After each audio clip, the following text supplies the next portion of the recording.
This program is sponsored by North Valley Church of Christ. There's a message true and glad for the sinful and the sad. Ring it out, ring it out, ring it out, ring it out. It will give them courage new, it will help them to be true. Ring it out, ring it out, ring it out, ring it out. Good afternoon, folks, and welcome back to another episode of Redeeming the Time. I'm your host, Chris Macy, and I'm so glad you could be here with me today.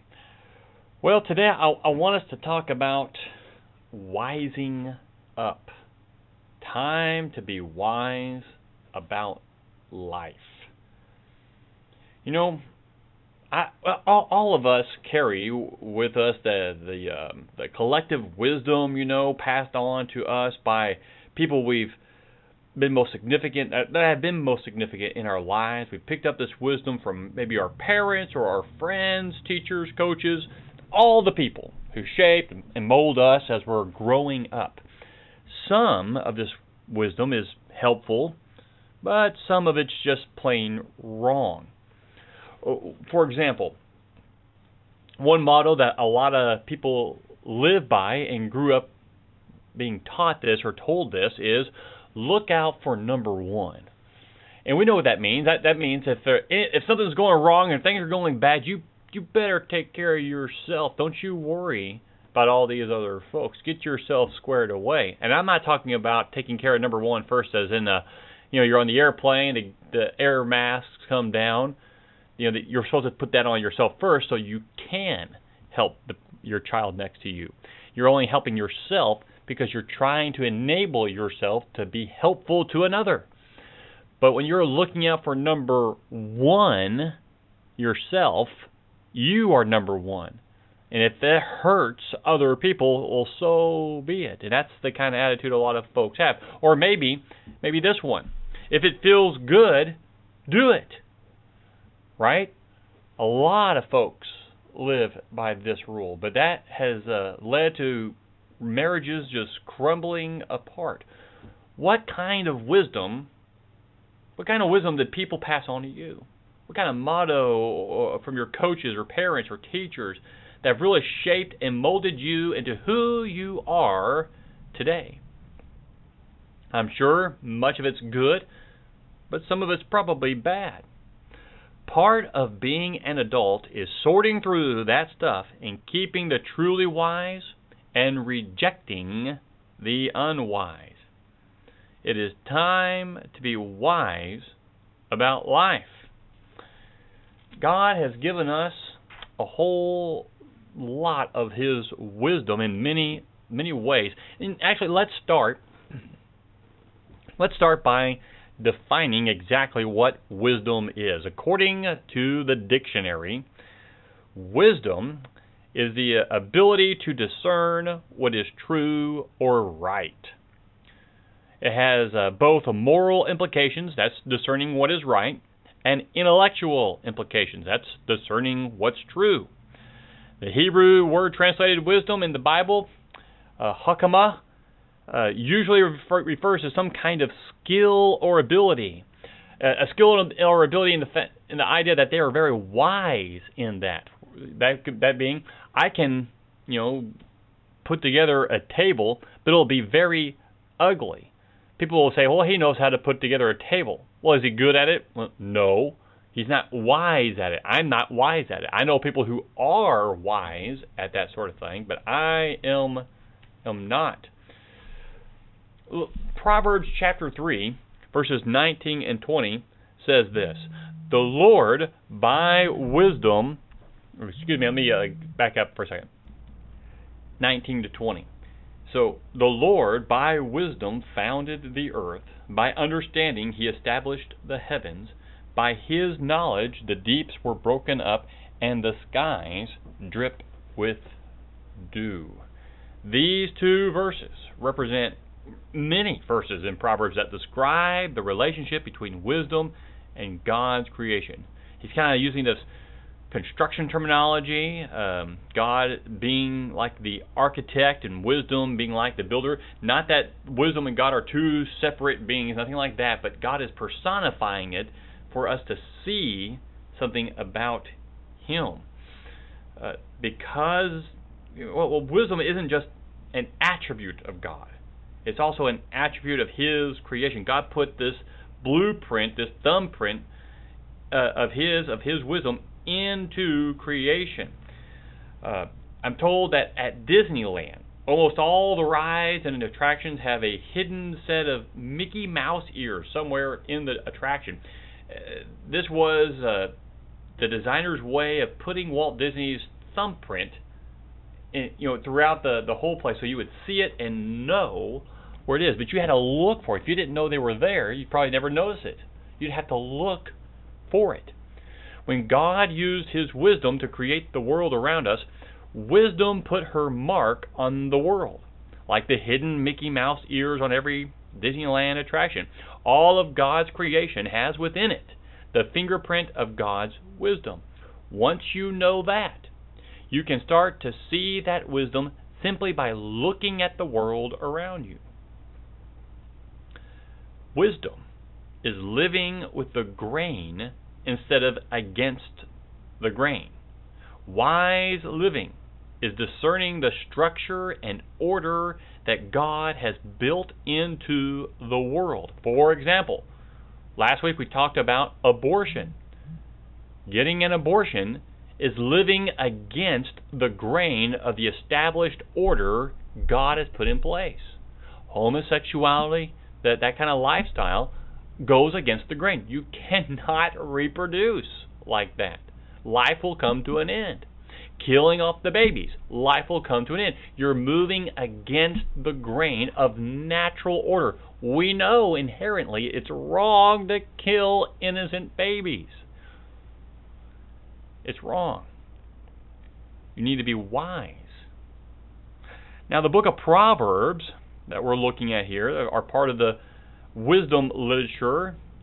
So, what exactly are Proverbs? Well, they are actually, there's three books in the Bible that belong to the category. Proverbs, obviously, is a wisdom literature or a song, some people call it. But also Job and Ecclesiastes. But now Job and Ecclesiastes, those look at the darker, more cynical side of wisdom. Proverbs are short, memorable sayings whose meanings are relevant to many different situations. If you ever saw the movie Forrest Gump, you would know some Gump-isms like life is like a box of chocolates, you never know what you're going to get, or stupid is as stupid does. You may be laughing or giggling at that, but those are proverbs. That's exactly what a proverb is. Every society has its own set of proverbs that represent the collective wisdom of that society. Some more examples from our culture. Look before you jump. You know that one, right? Easy come, easy goes. A penny saved is a penny earned. The Bible's book of Proverbs represents the collective wisdom of ancient Israel.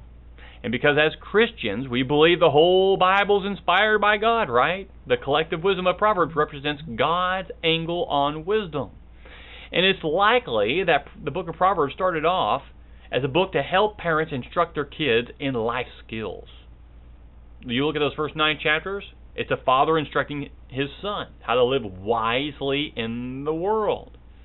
But there's also other writers in there, and they write about how to be a good counselor or how you ought to be in government and things of that nature, how to be with your wife or how to be a good wife, things of that like that. But we need to be careful. Now, we need to remember that Proverbs are guidelines to wise living. These wise sayings are not absolute promises or laws. Now, you maybe cringed a little bit at that, but let me give you a couple of examples from Proverbs. Here's one from Proverbs 15, verse 1. A gentle answer turns away wrath. Is that a guaranteed truth all the time? If you give a gentle answer, it will turn away every wrath that could possibly come at you? No, we know that's not true. But it is true most of the time. But it's just a generalization. It's not always true. But all things being equal, it's true in most circumstances.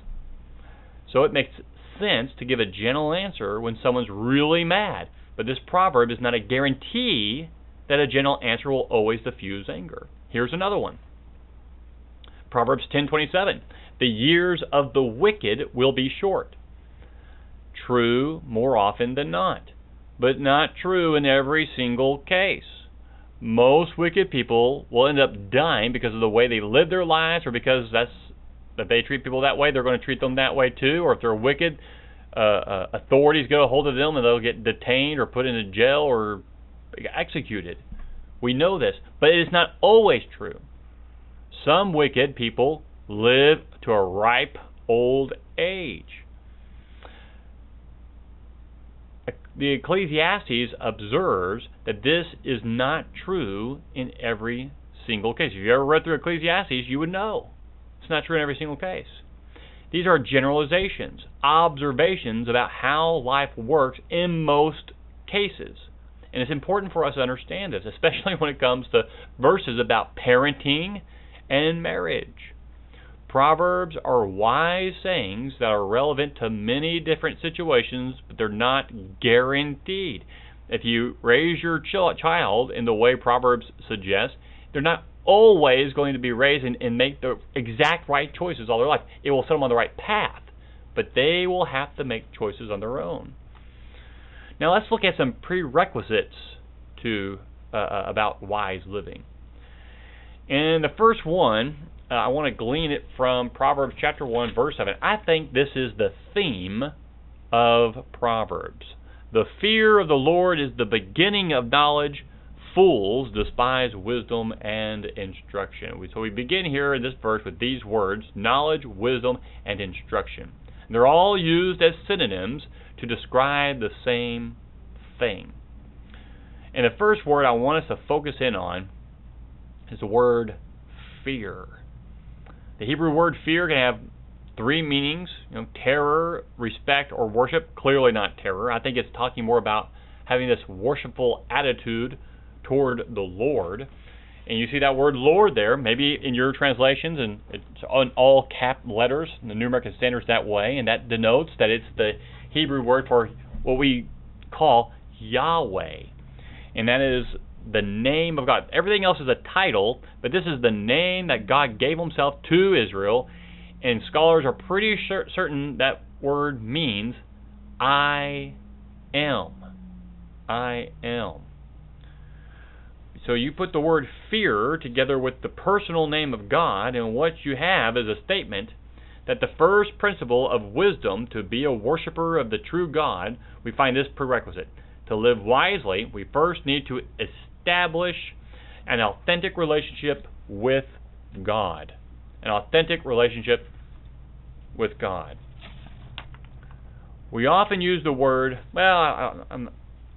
let's just look at that phrase, fear of Yahweh. It means more than simply acknowledging God in our lives. It refers to a special kind of relationship. This relationship is best described as a covenant relationship, a relationship of mutual trust and commitment. In the Old Testament, this covenant relationship came through the covenant God made with the nation of Israel, through Moses. With Christ, when he came into the world, he opened the doors to all men, so that we can all know God. So before we can seek to live wisely, we need to know the author of wisdom personally. But the reality is that there are a lot of Christians who are not very wise.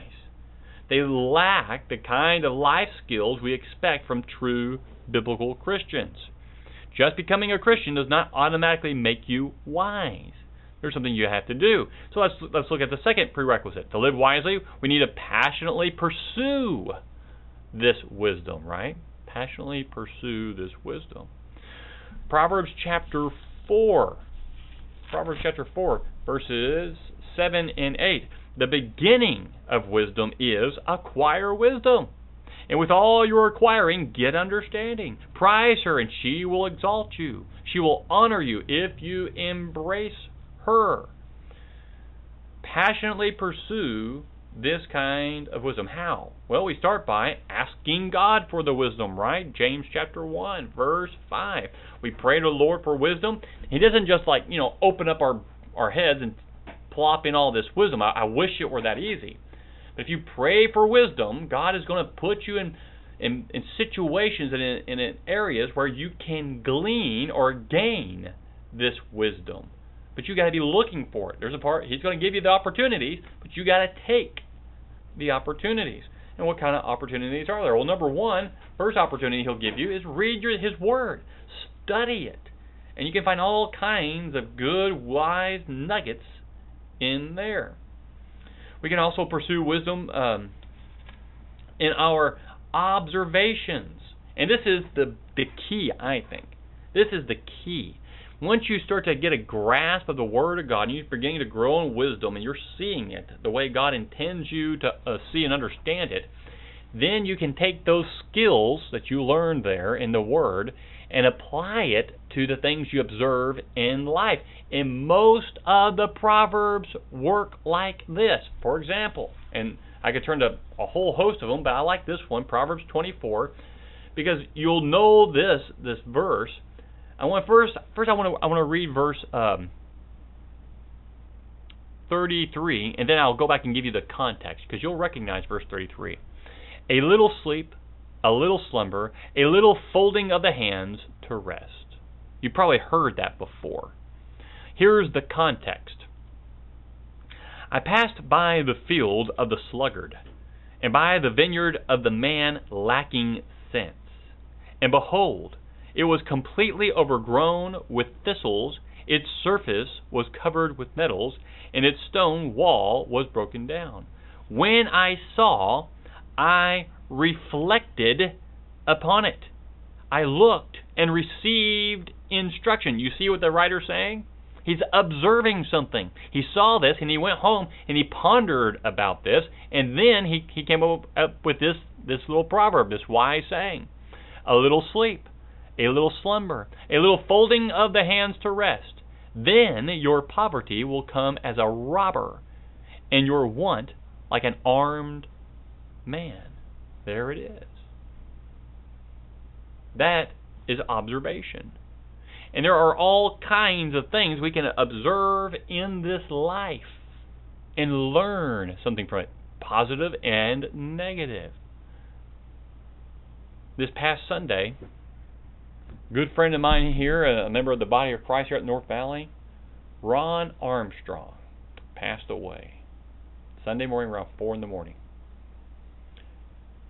He had left behind his wife. He was not too old. He was in his 50s, maybe 60, but I think he was in his 50s. His wife, 2 kids. His 2 oldest are in college.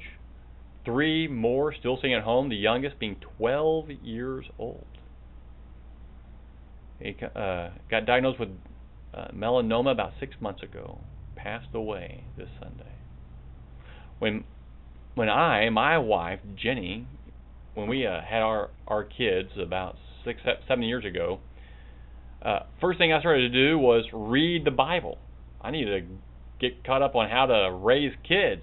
And when I began to glean some wisdom, I began to observe other parents. And I love the way Jake and Gabby and Travis behaved, and the other kids there, Cole and Reagan, and the Armstrong family. So I began to observe them and observe Stacy and Ron. I observed them because I knew I could glean some wise things about parenting from them, and not just them. There were other parents as well, but them. Jenny and I were close to them. It's a true loss for us to lose Ron so quickly and early. We need to observe. I think that's a big part of wisdom, one that we overlook quite a few times. That's something we ought to be doing more of. And looking here at Proverbs 24:32-34, that's how most of the Proverbs came, from careful observation combined with reflection. So observe the world around you. Watch how people respond. What kind of consequences come from certain actions. So the second prerequisite is to passionately pursue wisdom. Now, back over in chapter 4 of Proverbs. Let me get back over there in my Bible. Chapter 4, dropping down to verses 18 and 19. It says, "But the path of the righteous is like the light of dawn that shines brighter and brighter until the full day. The way of the wicked is like darkness. They do not know over what they will stumble." So let's look at that first verse there in verse 18. This is the going to be the next prerequisite, but let me tell you a little bit about this verse here. So he starts off there in verse 18, the path of the righteous. The path of the righteous is not righteous because the righteous are on it, because a person's righteous. It is going in the right way, going in the direction that God intended you to go, to walk. Moving in that direction, it makes you consistent with the things of God and His Son, and that's righteousness. When you're not going in that direction, then you're going in the path of wickedness. It's not that the person's wicked, but they're on the path of wickedness. That's what we mean when we tell folks that homosexuality is a sin. That is the path of wickedness. It's not that you're wicked, but you're on a path leading in that direction. Get away from it. Get out of it. Its end is destruction. Don't be part of that. And so here in verse 18, the path of the righteous is like the light of dawn. It's when you're walking down and the sun's not up, but you can tell from the sky and the light around, the sun's coming. You're beginning to glean and observe things a little clearer. It's still a little dark, but there's enough light where you can see a few things. And so you're gaining a little bit of knowledge and wisdom. And as you continue to walk in that direction, the light gets brighter and brighter until you have some pretty good wisdom. You can start to see things very clearly. That's wisdom. Being able to see the world from the mind of God. And that's what the proverb writer is saying in Proverbs 4:18. And of course, the way of the wicked is darkness. You're not wise at all. You cannot discern anything because you can't see. Not wise.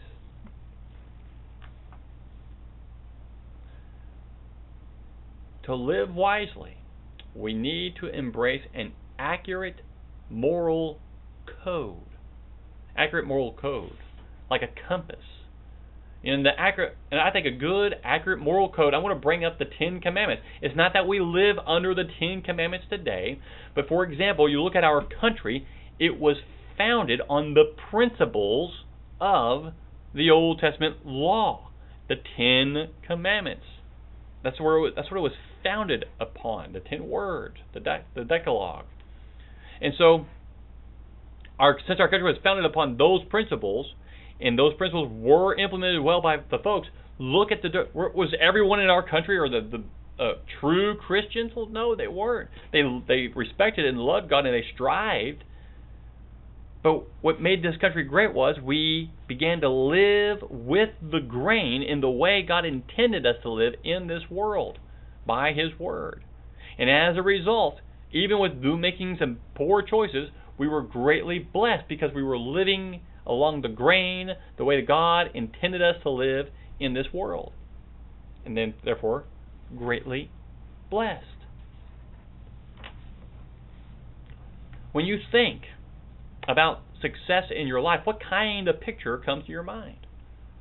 Do you picture success as the American dream, owning your own home, having successful kids who finish college, begin upward mobility, and have lots of money? Do you picture success as retiring and buying an RV so you can travel around the country? Nothing wrong with any of that in and of themselves. But none of these things ask, what is God's plan in my world, and how can my life plan fit with God's plan?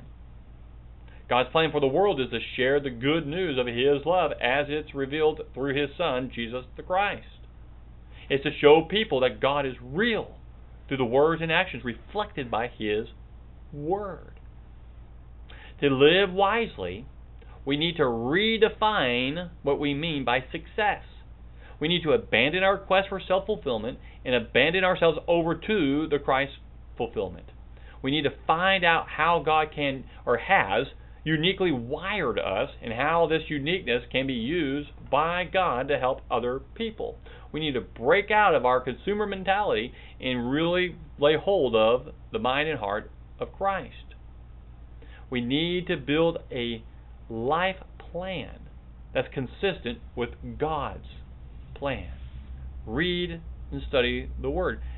Glean those nuggets of wisdom. And then when you get there, when you start to grow in that aspect, use that to help you see the wisdom God's given us throughout creation in this world by living with the grain. We must do this. There's so much going on in this world, and in my mind, in my mind's eye, it is so wrong. It's not even close to wisdom, and yet so many people believe it's, oh, that's a good choice, that's wise, yeah, let's do that. Why? Are you kidding? Are you not even close to being wise in this world? Look around, open your eyes, and think through these things. Ponder upon them, like the proverb writer in chapter 24. Well, I need to go ahead and wrap this up. We'll be back next week on Tuesday, 4 o'clock here on 1010 AM, KXXT. Appreciate you being here with us. And remember, redeem the time. That's the title of this program, Redeem the Time. Make the most of every opportunity, for the days are evil. Observe, read, study, gain the wisdom that God has given us throughout this creation and in His Word. And you will go well with your soul. You will grow in the aspects of the Christ. Thank you so much. I love you, and so does the Lord. Ring it out, ring it out, ring it out. This program was sponsored by North Valley Church of Christ. To hear this program again, go to FamilyValuesRadio1010.com and click on the podcast page. And find this program and many others right there on FamilyValuesRadio1010.com.